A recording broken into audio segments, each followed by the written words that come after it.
What's going on? This your boy All Devs No L's, and I'm back with another video. So in this video I want to start a new series. Now it's not gonna be as traditional as like when you see other channels do this, but I'm trying to do reactions. But I ain't figured out all the technology to like put the shit on the screen yet, so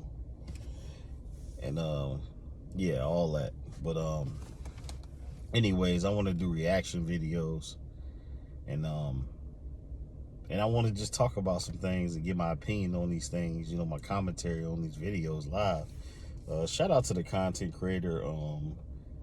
The channel is Wednesday Crime.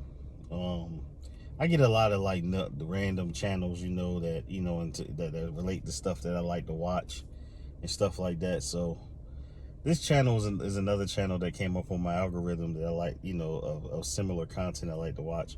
But the title of this individual's video is husband, you know, off's wife because of his STD results. Now, I think I seen this video somewhere else, but you know, maybe as I watch it, you know what I'm saying, it'll, you know, and hear it, you know, it'll come up. You'll be able to listen to the audio, but I'll be able to see the video. But yeah, let's get to it. Scene were horrified to identify her husband, Keith Agee, as the shooter. But as investigators pieced together the events, they uncovered a devastating truth that would shock everyone. Her husband had murdered Brooklyn after receiving STD results. Convinced she had been unfaithful, he decided to take her life. But the most painful and shocking part was when it was later revealed that the results were fake. The STD is curable. I'm gonna stop it right there. So, you mean this man went out of his way and took his own freedom and took her life over fake STD results? A lot of the times people like to when they are guilty, they like to put the onus on you. So him messing around with somebody or multiple people, and he ended up catching something, and he wanted to blame her for his results, gaslighting, and just, people are just evil, man. You know, he got that STD from somebody else and tried to put it on her and make it seem like she had it. It's insane, bro. But let me continue the video. Brooklyn Sims' murder is not. 29 holes he riddled into her body. Didn't cure his STD, but it cured his pride. But we learned after the verdict, Sims didn't have an STD. Prosecutors gave the judge evidence that showed she tested negative days before the shooting. This is the heart-breaking story of Brooklyn Sims. I came back from a lunch break. I went behind the counter to go pick up my trusty iPad I use for surveying. And I was talking to a coworker, and I heard pop, pop, pop, pop, pop, like 5 or 6 rounds go off. And I realized it was a gun. 18-year-old Brooklyn Taylor Sims lived in Pensacola, Florida. Wow, only 18? Only 18? It's insane, bro. And the fact that he was brazen enough to go, it sound like, up to her place of employment or somewhere public, obviously, to do something like that is crazy, man. Bruh. Sometimes, you know, you gotta start vetting people, you know, better, you know, because sometimes, not a lot of the time, they show you the signs, and sometimes you have an opportunity to get away, but you gotta, you know, start vetting these individuals better, man. Stop letting these people take your life away from you because they not right, you know. If they don't have confidence and love themselves, you can't expect them to love you. You're not gonna change them. We gotta let too many people out here trying to change people who are broken, mentally, emotionally, and spiritually. You gotta let them people do them. You know. We gotta vet better, man. Get your discernment up. Continue in the video. Although she was originally from Citronelle, Alabama, she was born to Cornelia Sims and had 2 siblings. Brooklyn was described by her family and friends as a soft-spoken young lady with a heart full of gold. She carried a bright smile wherever she went, and a person who brought happiness with her wherever she went. Her outgoing nature made her the life of any party, and she had a way of making friends easily. Her family shared that to know Brooklyn was truly to love her, a magnetic energy that could have drawn Brooklyn into a relationship that ultimately played a role in her tragic death. In the summer of 2020, when Brooklyn was just 15 years old and a freshman in high school, her life took a significant turn. During this time, she met then 17-year-old Keith Eric A.G. Jr. Keith, with his charming demeanor and easy smile, quickly caught Brooklyn's attention. From the moment their paths crossed, there was an undeniable spark between them. What started as innocent companionship was turning into something that would soon change Brooklyn's life forever. Although they initially started off as friends, their connection deepened over time. Keith's charisma and confidence drew Brooklyn in, and it wasn't long before the two would start spending lots of time together, doing typical teenage things. Their friendship blossomed into a young romance, and it wasn't long before this romance would lead to a life-altering chapter neither of them expected so soon. All right, so I'm gonna stop right there because I'm gonna just let it play through. This is a long ass video, by the way. Shout out to him, bro. But anyways, 15 to 17 years old.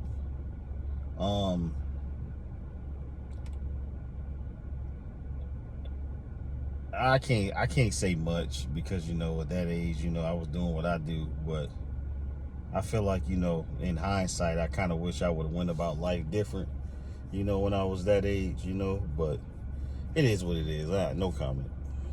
At just 16 years old, Brooklyn became pregnant with Keith's baby. As expected, Wow. Brooklyn's family was obviously concerned about how the young couple would handle the responsibilities of parenthood. After all, Brooklyn was just 16 and Keith was only 18. But despite their initial worries, they stood firmly behind her. On the other hand, Brooklyn and soon-to-be father Keith were over the moon. Despite their young age, both Brooklyn and Keith embraced the news with a mix of nervousness and excitement. Their relationship seemed to grow stronger as they prepared to become parents. As their roles as parents got closer, they realized their carefree teenage dreams would soon be replaced by responsibilities they weren't ready for. From the moment Brooklyn and Keith started dating, their relationship was far from perfect. However, as the days passed and the pressure of parenthood got closer, they started having constant arguments and misunderstandings. Brooklyn, being young and in love, struggled to understand the reasons. Despite her desire to build a future with Keith, something felt off. From the outside, Brooklyn thought she knew who Keith was, but beneath the surface, he was hiding more than she could have imagined. Keith Eric A.G. Jr. was born on January 6, 2003, in Alabama to 54-year-old Keith A.G. Sr. and 50-year-old Sheila Rivers A.G. He grew up with the benefits of having both his parents present in his life. As the eldest of Keith Sr. and Sheila's two children together, little Keith held a unique place in the family. Though their family structure might have seemed stable from the outside, things beneath the surface were more complicated. Sheila and Big Keith had been together for nearly 2 decades, but their relationship was far from smooth.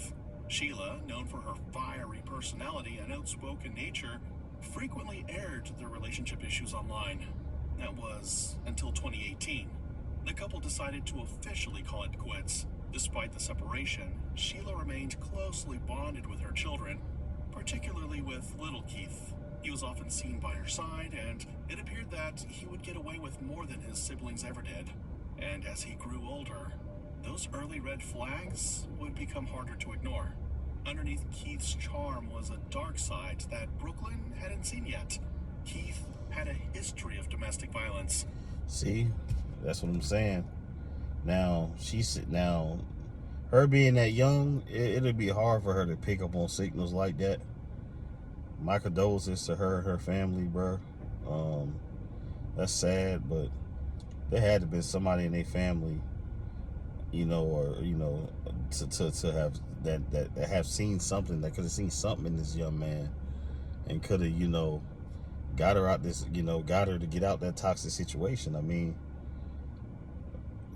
I don't care how much I love somebody, you know, or whatever the case may be. I'm not about to stick around and be in a relationship with someone I no longer love, or I fell out of love with, toxic, or whatever, just because we got children. Fuck no. If you ain't, let me tell you, y'all, it's something, male and female, bro. If you not happy, if you feel like the love and bond and all that is gone, the number one thing I need you to do is leave. Do not stay in the middle of something and stay in the situation just because y'all got kids together, or you feel like you can't afford to be apart from that person. Leave, man. For your sanity and for your mental health and for your overall well-being, you need to leave. Don't stay and deal with stuff like this, because it's going to turn into something that you ain't going to be able to get yourself out of, or worse. Continue. Allegedly, he had been arrested multiple times over the years. On January 18th, 2022, Keith was picked up on charges of harassing communications and third-degree assault. Just a few months later, on April 14th, 2022, he was arrested again, this time for domestic violence, third degree. According to a news article, Keith was said to have anger management issues, something that friends and family had allegedly witnessed firsthand. In one particularly alarming incident, Keith reportedly threw a brick through his own mother's window during a heated altercation. His record didn't stop there. He also faced misdemeanor assault charges involving other individuals. Even more concerning, he was said to have protective orders filed against him by 2 different women, with one of them allegedly stating that Keith had threatened to shoot her. And while some charges were eventually dismissed, the pattern remained. In February 2023, Keith was arrested again on domestic violence charges, although those were later dropped in May 2023. The man Brooklyn thought she knew was far more dangerous than she had ever imagined. On October 15th, 2021, Brooklyn and Keith welcomed their baby girl into the world. Brooklyn lovingly named her Casey Brooke AG. Despite her young age, Brooklyn embraced motherhood with a level of maturity far beyond her years. She was overjoyed to have her daughter. Those close to... I mean,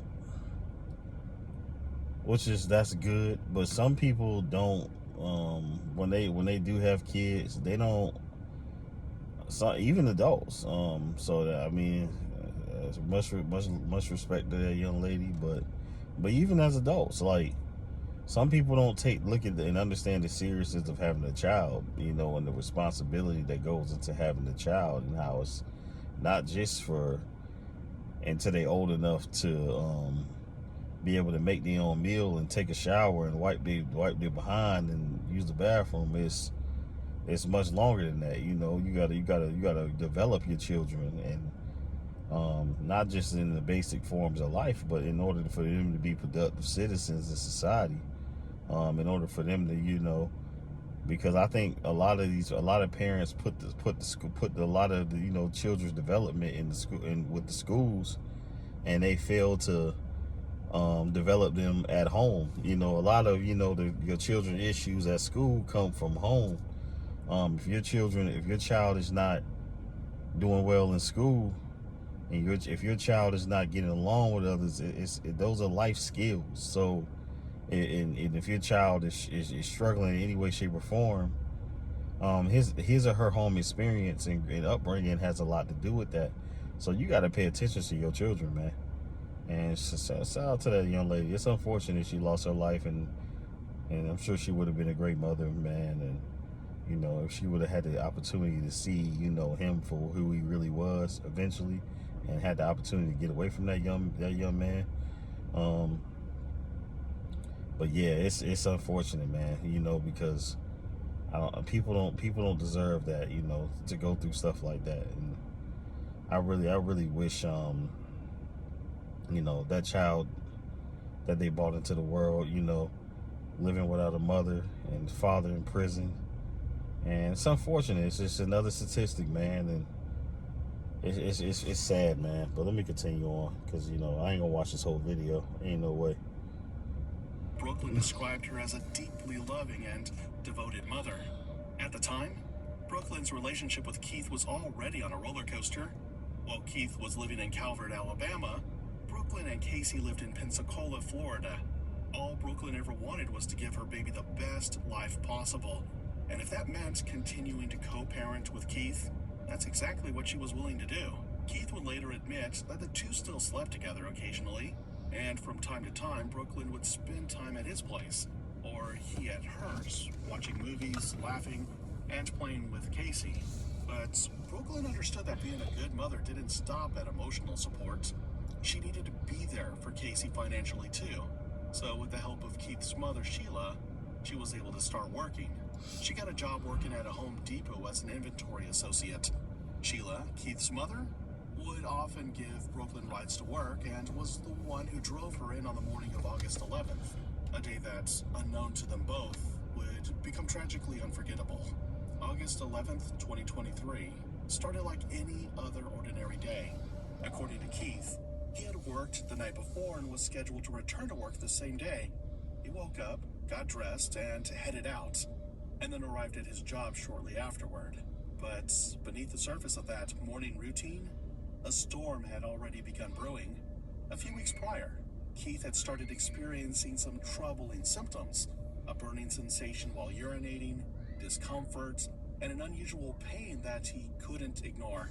Concerned, he visited a local urgent care clinic and underwent an STD test, hoping it was nothing serious. Unfortunately, the result of that test would set off a chain of events that nobody could have imagined. While at work, Keith received a phone call from the urgent care facility. The healthcare worker told Keith he had tested positive for gonorrhea. The news hit him hard, and instantly, he claimed to feel a mix of betrayal, humiliation, and rage. But rather than responding by seeking a mature conversation with Brooklyn, Keith allowed his anger to get the better part of him and towards something dangerous. Keith would later claim that the last time he had been intimate with someone other than Brooklyn was 2 months earlier. Since that single hookup, he insisted, Brooklyn had been the only woman in his life. So when he received the devastating news of... All right, so that's cap for one. For two, I'm sure that's cap, but for two, my thing is that you say this, right? And they say this, right? But here's the thing.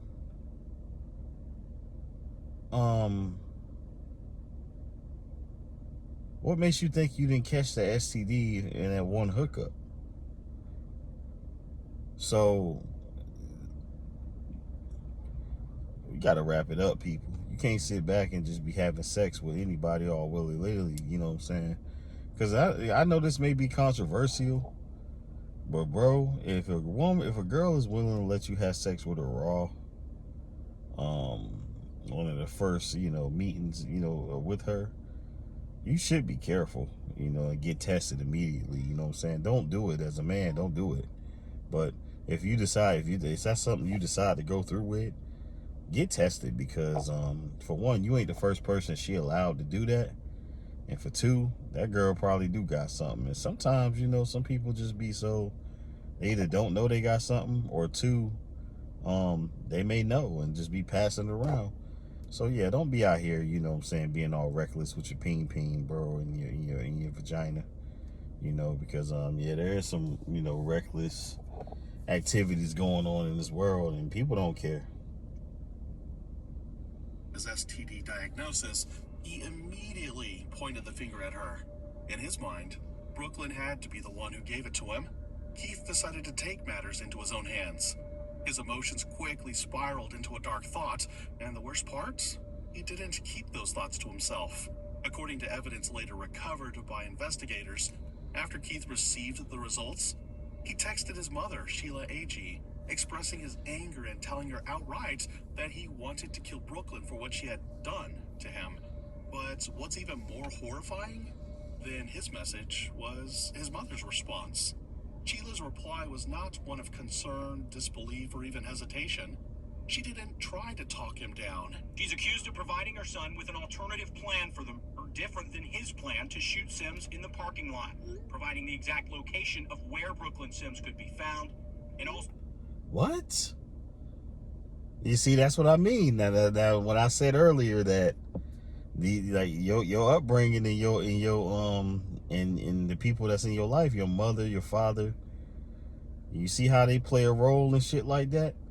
So she helped basically get this young lady killed. So it's like now the child has lost a grandmother, his mother, his or her mother, and his or her father. Like, why would you conspire and help to kill the mother of your grandchild? It doesn't make sense. Anyways, Jesus Christ, man, I don't know what's wrong with people. Advising him not to tell his nanny because she'll try and talk him out of it. Didn't ask him to pause and have a rethink. Instead, she appeared to go along with it without question and even helped him plan what to do next. The most disturbing part? Remember how I mentioned that Brooklyn started working at Home Depot? Sheila was not only a manager at the same store, but she was actually the one who hired Brooklyn. In fact, Sheila would sometimes drive Brooklyn to work. She was even the one who gave her a ride on the day of the incident. Keith was at work when he received the call about the positive STD test. While texting his mother, he left work and drove the short distance home. There, he quickly ran inside, grabbed his 9mm handgun, and got back into his car. Fueled by anger and betrayal, Keith began driving to Pensacola, heading straight to the Home Depot where Brooklyn worked, with revenge on his mind. For the next 90 minutes, he stewed in rage behind the wheel, consumed by thoughts of what he believed Brooklyn had done to him. Surveillance footage from Home Depot shows Keith arriving and entering the store around 1:30 p.m. He walked down the aisles, searching for Brooklyn, until he spotted her in aisle 52. Despite claiming he only wanted to talk, what unfolded next would change countless lives in a matter of seconds. According to Keith, seeing Brooklyn in person momentarily snapped him back to reality. He claimed he didn't feel quite as enraged as he had in the car, but he still wanted answers. He approached her, tapped her on the shoulder, and said, "Hey, you gave me something." Brooklyn, clearly frustrated, responded, "Not this again," and turned away, attempting to walk off. According to Keith, Brooklyn's response triggered a rage like he'd never experienced before. He claimed he had never felt angrier in his life. At that moment, he pulled the gun from his waistband and began firing over and over again. In total, Keith fired 7 rounds from his pistol. Several of those bullets struck Brooklyn, killing her on the scene. But she wasn't the only victim. 2 other Home Depot employees were working in the same aisle at that time. One of them was grazed in the back by a bullet trying to run. The other was shot in the hand as she attempted to run away. Both were rushed to the hospital, and they both survived with only minor injuries. While chaos unfolded inside, another employee who heard the gunshots ran behind the counter and called 911 immediately. You see, that's why you can't let your emotions and get the best of you. In that instance, when he found out later on that it was gonorrhea, I know he felt dumb as shit. Like, you really took a life and threw your life away over gonorrhea now, and then found out later on that she never had anything. She wasn't the one that gave it to you. I know he feels stupid. Why? Like, that's why I say nowadays, bro, you gotta really be careful, man, about who you choose and who you give your time to, man, because sometimes you can meet that person that you may think, you know what I'm saying, a vibe, and they may be cause your life ending prematurely. And in that situation, you know, he was. So just be careful, man, because I don't know what the hell wrong with people, and people are fucking insane now, man. The level, like, I just feel like a lot of people in this world, instead of trying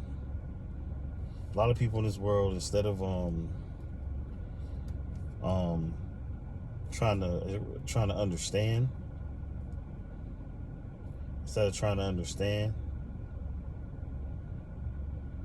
a lot of these people in this world, instead of trying to understand, they my bad. A lot of people in this world, instead of trying to understand, they just quit to respond. And that's the problem. That's what's wrong with people. Like, we got to be better, people. We cannot sit here and be quick to respond to nonsense, you know, and not really understand what's going on. My bad, I was looking at something, but yeah, the fact that he threw his life away over that STD is crazy. Now I can see if it was something that he can't get rid of, that's different. And then, you know, without that, I'm not saying he that would have justified him doing what he's doing. I mean, it is what it is, you know, at that point. But yeah, we got to be more logical people, you know, and stop letting other people determine our outcome prematurely, because with him having a history like that, and then his mom kind of condoning it, and kind of, you know, not condoning it, but pretty much participating in it by giving, you know, him, you know, where she'll be and et cetera, et cetera. It's just unfortunate, man, and I really feel for everybody involved, and more importantly for that child. You know, that child got to grow up without them, and there's really no telling like what that child is going to endure, you know, as a result of this. No guidance or leadership, depending on, you know, how her parents, you know, or, you know, whoever's raising the child, bring him up, you know, how they are. Because I don't think people understand the importance of parenting, and how, you know, good parenting, you know, and positive parenting could really like affect the child in so many ways in their development. And like, you got to really be mindful and be careful, like, you know, what, you know what I'm saying, you expose your child to. You feel me? So let's love each other, and let's treat each other well out there, man. Let's stop doing this, man, because it's not right. But let's continue on. I'm only gonna give it a few more minutes because I've been yapping, and this video long as hell. After the shooting, Keith fled the scene. He ran out of the Home Depot, jumped into his car, and sped off. While driving, he tossed the gun out of the window and eventually parked near a nearby Lowe's. From there, he walked toward a movie theater, but stopped at a pizza restaurant in the same lot, where he calmly called 911 and turned himself in.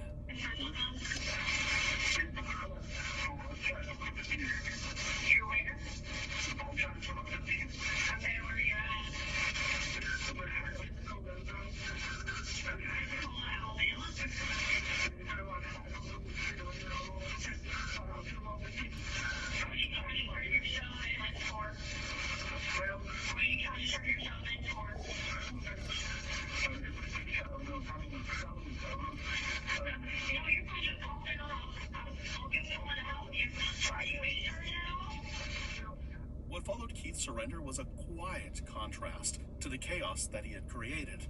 When police arrived at the scene, they found Keith shirtless and walking toward them in the parking lot. He surrendered without incident and was immediately taken into custody. He was later charged with the murder of Brooklyn Sims.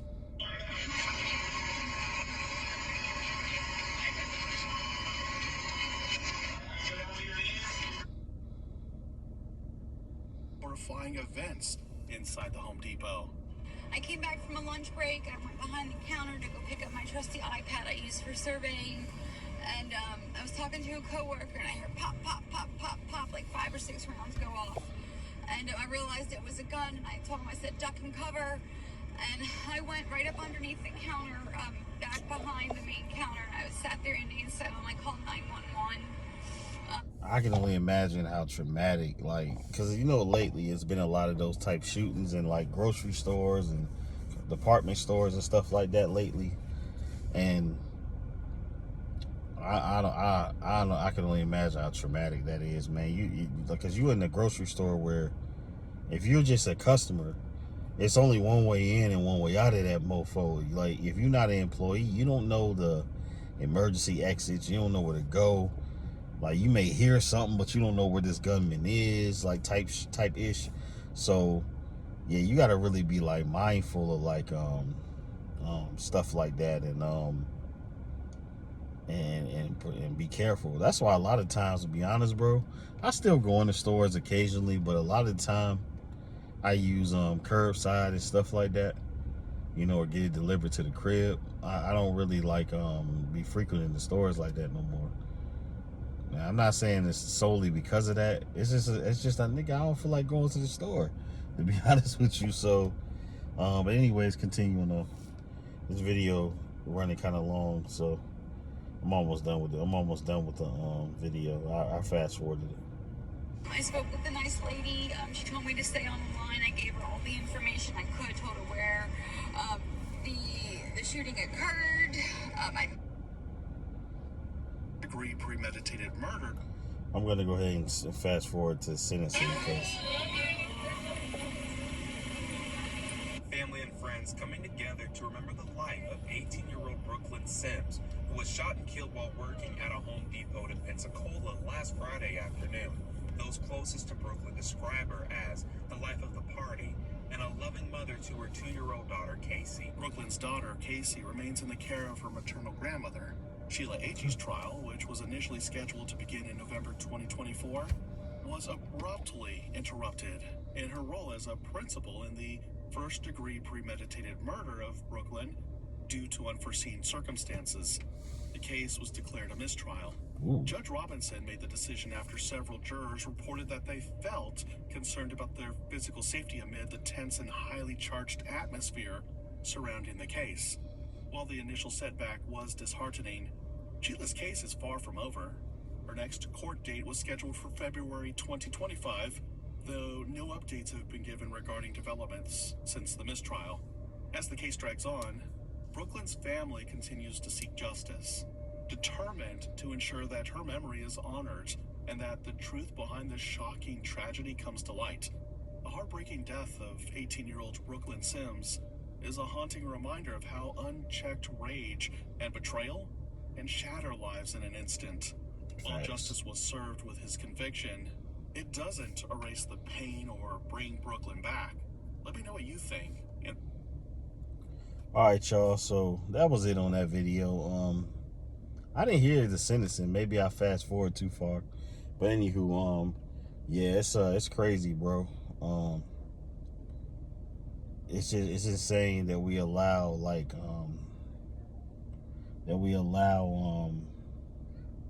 I was going to comment on something, but it has nothing to do with this video, so I'll save it for off camera. But yeah, it's a shame what we allow to trick us out of our freedom, man. You got to control your emotions, man, before you react. That's the number one thing in society that people need to do.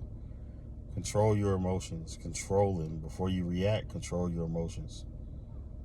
You know, if people learn how to be emotionally strong and be spiritually strong and mentally strong, you'll be in a lot better place in this world. So people out there, you know, if you listen to this video, you know, control your emotions, man. Use logic, you know, before you start to react to something emotionally. Don't listen to react. Don't listen to respond. Listen to understand. You know, some people, you know, they out there and they just want to have issues with people, or it may be somebody they don't not particularly fond of, and they don't really want to, you know, hear that ish. But we got to stop being ignorant. We got to be adults. You know what I'm saying? Because we don't need to become, you know, a part of the system over something like that. You know, and young lady lost her life, and that brother, you know, he behind bars for, you know, his not long, and the mom didn't even have to put herself in the middle of that. She just bad logic, man. Just bad logic. Like I said, that's bad logic, man. Emotion. Bad logic. You made a bad decision. Now, mom life thrown away, son life thrown away. Like it all could have been avoided, you know what I'm saying, by talking, by having communication. Just talk. People need to open their mouth. They quit to react and do stuff, you know, without just having a conversation, you know. But yeah, God bless that young lady, and I'm glad that child is being raised, you know, by her maternal grandmother, you know, and she'll be fine, you know. Her mom memory will live on, you know, and to that brother and his mom, y'all wrong, you know, y'all wrong for that. But yeah, y'all like, comment, subscribe, turn on your post notifications, man. I'm gonna be doing more reaction videos going forward. I might shift to this type of content. I might do a little bit of my previous content, you know, going forward as well. But I like these reaction videos. Now, I ain't gonna make these shits this long because I didn't think the videos would go this long, but I'm gonna keep it. You know what I'm saying? I'm gonna keep it, and then, you know, they're gonna be shorter and more, you know, digestible, you know, as I get comfortable with it. But it's your boy All Dubs No L's. Remember, All Dubs No L's 2025 and beyond. Like, comment, subscribe, turn on your post notifications. I appreciate y'all for tapping in, man. And y'all be smooth and be blessed. And y'all be safe. Peace out.